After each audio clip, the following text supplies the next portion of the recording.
So we're going to be talking about Necloth. This is not the Asian Eyes deck. This is not anyone else's build. This is what my friend M came up with in conceptual theory, and what we've been playtesting the ball sacks out of. Now, a couple of things that I want to point out here. So many people are on this Royal Decree train, and it pisses me off because you really do not understand what this deck does. Okay, I'm not playing Decree, I'm playing Denko.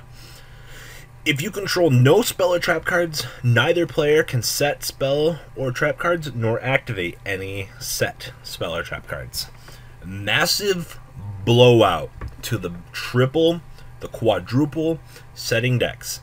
And you're probably like, well, why would I play Denko? 1700 normal summonable body, just going to draw in a warning. Absolutely massive blowout card. And if you really underestimate this card, I mean, you set nothing in this deck except for one card, which we'll talk about in a little bit. But Denko, massive blowout card. People are really underestimating this versus Royal Decree. This 100% hands down, you don't need to normal summon outside of Manju. And let's be realistic here. When you summon this, you're going for Trishula. Okay. Also, a lot of people are on this tour guide Dijin train. I understand what you're trying to do, but you don't have to allocate the space to the tour guide in an already cramped deck, and Emptiness does the exact same thing as your Dijin. Having this with a 2300 unicorn on board is the exact same thing as having a massive body with the effect of your guy. So, once again, Emptiness and the Dijin interchangeable if you really want to play that garbage. I don't like it. Denko versus Royal Decree or other back row hate, Denko to me, hands down. These are my player preferences. Also, to every OCG player that I have seen try to play this deck in the early stages, I don't know why none of you don't go, okay, when you summon Unicorn Manju, I don't understand why you leave Unicorn Manju on the board. Or when you have Manju Unicorn on the board, you don't go into Castel to take care of threats. I watched a video of some guy playing against the little fist guys, Hermit Yokai, and the guy wasn't playing Musketeer. I'm like, what kind of garbage ass deck are you playing? Because when you look at this extra deck, you have so much space. I mean, you have your basic essential combo pieces like these, but you have so much extra room to include unnecessary things that will creep up in better situations than not playing Castel. And I don't understand why you wouldn't want to take advantage of that. So, looking at the general build here, you're probably like, why only one Valkyrius? Okay, the mirror match goes one of two ways. Your turn one is going to be not playing any cards. Necloths have a really hard time to OTK. This is outside of your normal Manju, Trishula, double Brionic play. That's your OTK, it can happen. Typically though, when I'm playing the mirror, Valkyrius, I go Manju Valkyrius, pop, draw 2, or I hold the Valkyrius in my hand to prevent the OTK, because if you remove a Necloths card from your graveyard and discard this card, you negate that attack and end the battle phase. Also, the tribute effect to leave nothing on the board, very, very, very, very, very, very important. I cannot stress this enough. We wanted to put in a second Valkyrius, we cannot find the room for it. Most of your combo pieces in the deck are too crucial not to play.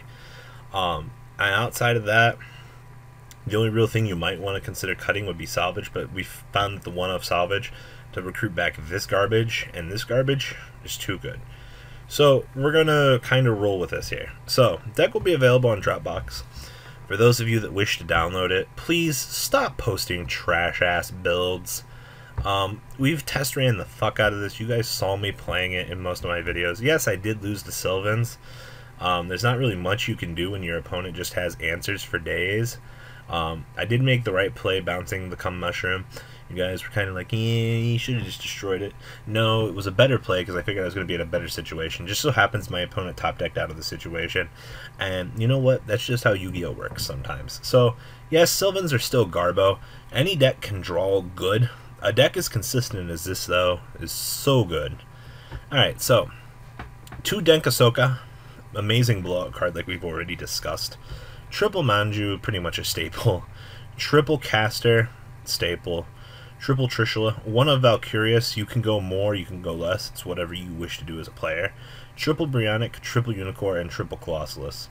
This is pretty much going to be your core for the deck. Gungnir is kind of booty butt cheeks. I'm sorry to say that. And it's not going to be released in the TCG and the core set.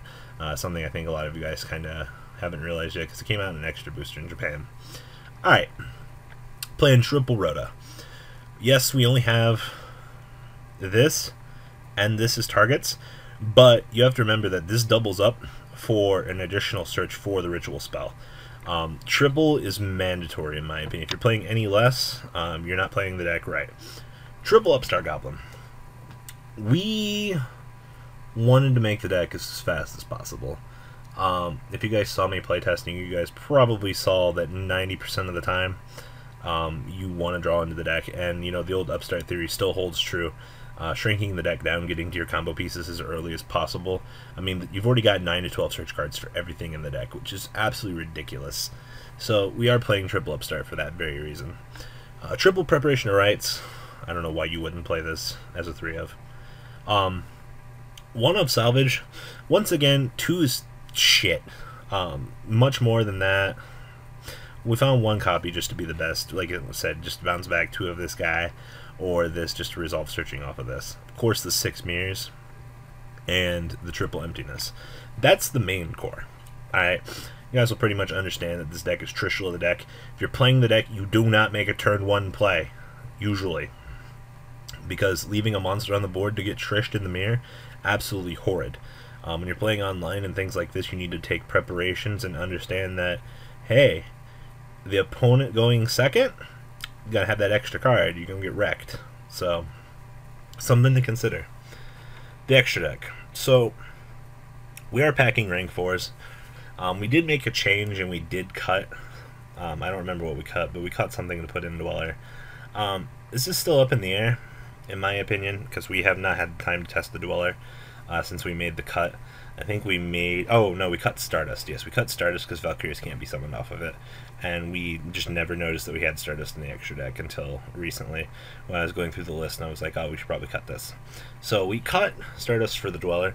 Dweller can be 101.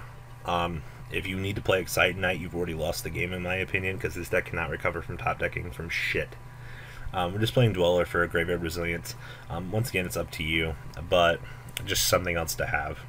Of course, Emerald, recyclability is key in this deck. You only get 3 Trishula shots most of the time. And you also have to remember that Trishula multi-purpose is for discarding from your hand to prevent targeting effects, which is very important.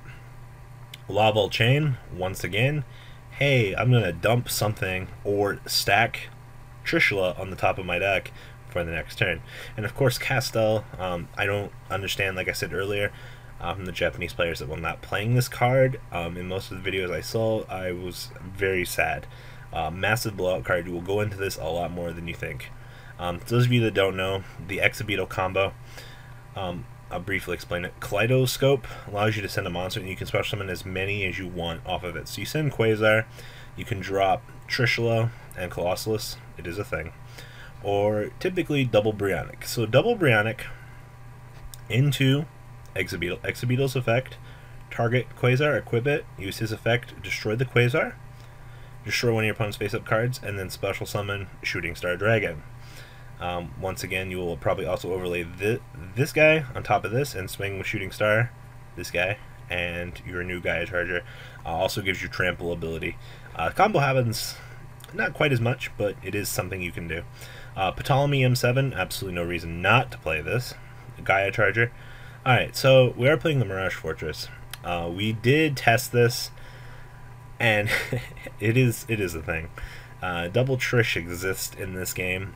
If you haven't killed your opponent with one Trish and they survive the second Trish, just get more card advantage off your opponent. And 2900 is a threat to your opponent depending on the situation. Only 2 Herald of Rainbow Light. 3 is okay.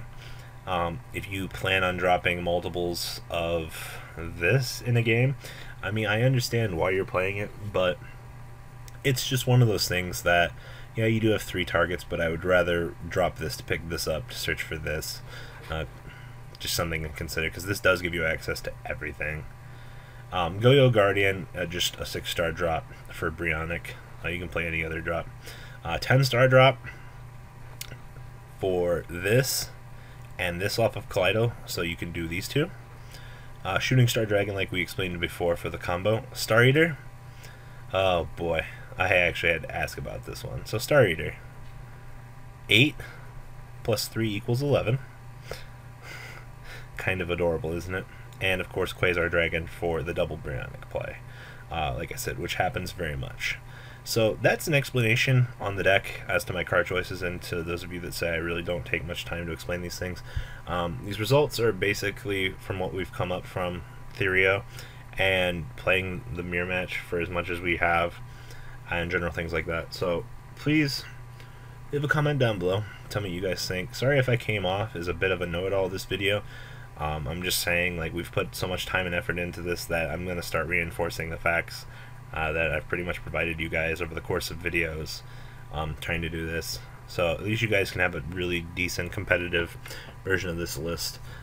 Give it a swing. So guys, leave a comment down below, tell me what you guys think, and I'm out.